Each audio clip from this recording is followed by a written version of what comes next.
Muitas empresas acabam sofrendo, né, com a falta de ritmo e de cadência entre os setores produtivos, né, da fábrica, e isso acaba prejudicando muito a produtividade, né, fazendo com que os funcionários tenham que correr por um determinado momento, depois eles trabalham de maneira mais lenta, e aí quando volta a ter uma demanda alta tem que correr de novo, aí fica mais lento, às vezes até puxar o freio de mão, não produzir conforme a capacidade máxima que dava para produzir, justamente porque o setor anterior ainda está atrasado, e isso acaba gerando uma exaustão na equipe, né? Principalmente quando tem setores ali dentro da produção, tem um setor que abastece o outro.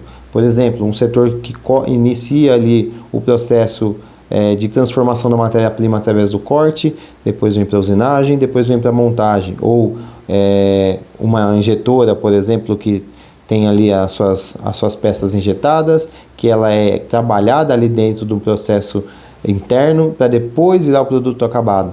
E essa falta de cadência, de ritmo entre os setores pode acabar prejudicando muito a eficiência e até mesmo o custo que foi dedicado ali para aquele produto, tá? E é sobre isso que eu quero falar nesse vídeo, tá bom?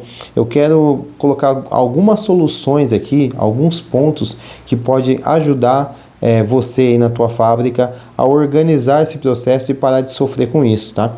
Então, a primeira coisa que eu queria trazer aqui é que todo gestor ou todo supervisor, enfim, quem faz aí a gestão do processo produtivo precisa entender qual é a capacidade da produção.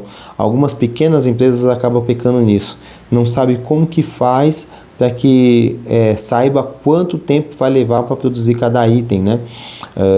Existem muitas empresas que não têm isso cronometrado, não tem um tempo padrão por produto, tá? E essa falha é crucial, porque a partir do momento que a gente sabe quanto tempo vai levar para produzir um item, a gente faz esse tempo vezes 10, vezes 50, vezes 100 e a gente consegue estimar quanto tempo vai levar de produção.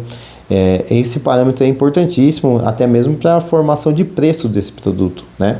Uma vez que a gente sabe quanto vai custar esse produto, a gente já vai conseguir entender qual que é a margem de contribuição daquele produto. Quer dizer, tirando o custo variável, que é o custo que é gasto com matéria-prima, quanto que vai contribuir para a formação desse preço aqui, a margem de contribuição que é formada pela despesa e pelo lucro, da gente saber quanto daquele produto vai pagar nossas contas, tá?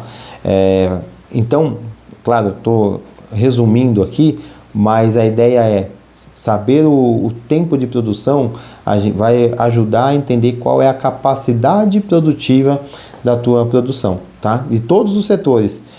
Como eu disse aqui um exemplo da injetora. Eu sei quanto tempo leva para fazer 1000 peças. Se o ciclo é de 15 segundos, por exemplo, é 15 segundos vezes 1000, então vai dar 15.000 segundos. Se a gente divide por 3.600 segundos que tem numa hora, a gente vai ter X números de horas aí. Então, assim a gente consegue programar quanto tempo a peça vai levar dentro daquela máquina, né? Até terminar aquilo que foi programado. E isso vai ajudar a saber a capacidade daquele setor, tá? Tanto de injetora, como de corte, enfim, de usinagem. Todos esses setores precisam estar monitorados, né, sendo tirado o tempo padrão, para que a empresa saiba qual é a capacidade que cada setor tem. Uma vez que a empresa já sabe qual é a capacidade de cada setor, ela precisa entender se a capacidade daquele setor é suficiente para suprir o próximo, tá? Então imagine, né, corte, usinagem, montagem. Lá no corte eu tenho um cara que corta e esse cara que corta ele produz 4 toneladas mês, 5 toneladas mês. Vamos colocar 5 toneladas mês. E aí ele está lá cortando 5, só que o setor de usinagem já está mais eficiente do que o corte e ele produz 6 toneladas por mês, 7 toneladas por mês. Então existe uma diferença aí, né, entre o setor de corte, que é o primeiro setor, né? A matéria-prima vai lá e é cortada. Quando chega na usinagem, a usinagem está muito mais eficiente, digamos assim, não é eficiente a palavra aqui, né? Eu usei de maneira falha, mas a capacidade de produção dela está muito maior que a capacidade do primeiro setor. tá? Que é o de corte. Então, o que isso vai gerar? Vai gerar um gargalo aí, né? O setor de usinagem vai ficar parado, porque o cortador tem capacidade de produção menor do que a usinagem. E aí quando a gente chega no setor de montagem, acontece a mesma coisa. Imagina que nós temos lá 4, 5 montadores para montar todas essas peças que são usinadas. E aí os montadores têm uma capacidade de montagem de 8 toneladas. 4 montadores montam 2 toneladas por mês cada um. Então nós temos 4 montadores a 2 toneladas, eu tenho 8 toneladas que é possível de produzir. Olha só como está desajustado isso daqui, né? O corte corta 5, a usinagem usina 7 e os montadores montam 8 toneladas.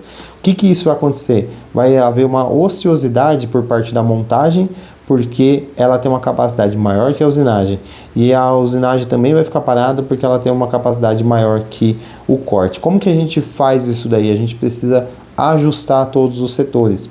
Se a capacidade da usinagem é de 7, a gente tem que fazer com que o corte chegue a 7. Como que eu faço isso? Eu vou ter que colocar mais uma mão de obra, eu vou ter que colocar turnos diferentes nesse setor de corte, eu vou ter que emprestar um funcionário por algum determinado tempo no corte para que ele possa suprir essa necessidade. O ideal é que o corte, nesse exemplo que eu estou usando, venha a mais do que a capacidade de usinagem para que possa criar um pulmão aí, criar um estoque mínimo, tá?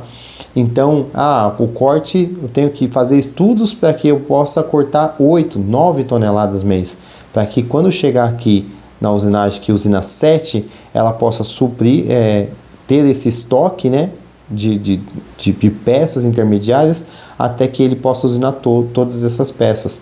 E a montagem é a mesma coisa. Se eu tenho 4 montadores que montam 2 toneladas cada um e eu tenho uma capacidade de 8, eu preciso aumentar a capacidade da usinagem também, tá? Por isso que é interessante aqui nesse exemplo, né, até voltando um pouco atrás do que eu tinha dito aqui, o corte nesse exemplo aqui teria que cortar 10 toneladas para que a usinagem venha a usinar 9, para que a montagem possa montar as 8.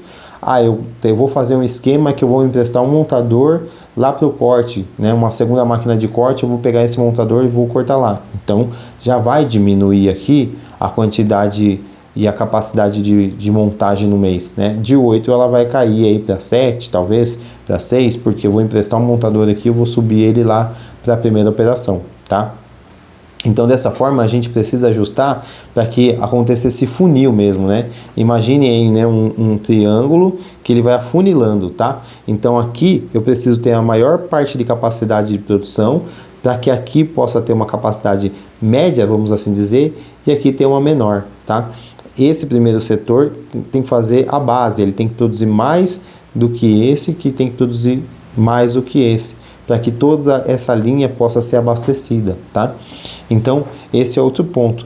E por último também, né, é colocar a força de trabalho proporcional em cada setor, né? Deu a necessidade lá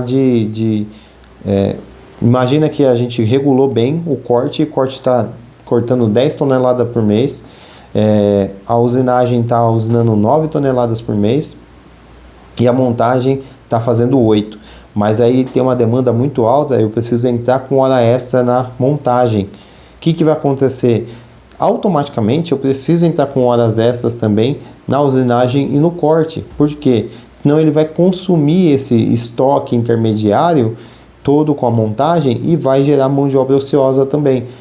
Que é justamente o que a gente está falando que acontece desde no começo do vídeo, né? Aí a montagem vai correr, vai chegar num momento que ela vai estabilizar, ela vai ter até que puxar o freio de mão e produzir um pouco mais devagar para que ela não consuma essas peças que está sendo usinada. Por quê?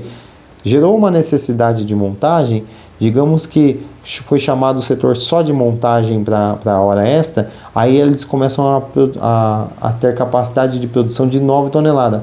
Ele já alcançou aqui o setor de usinagem, ou até de 10 toneladas. Aí o que vai acontecer? Um desses montadores vai ter que ficar parado o tempo todo, porque a usinagem não está suprindo a montagem, tá? Então é importante entender que uma vez que a gente vai precisar de uma determinada mão de obra, hora extra, para um determinado setor, a gente tem que ver proporcionalmente se isso não vai impactar no outro intermediário que vem logo em seguida, tá? E dessa maneira a gente consegue regular a nossa produção, a cadência da produção, para que ela possa ter ritmo e sempre estar produzindo aquilo que é necessário para suprir o setor seguinte, tá?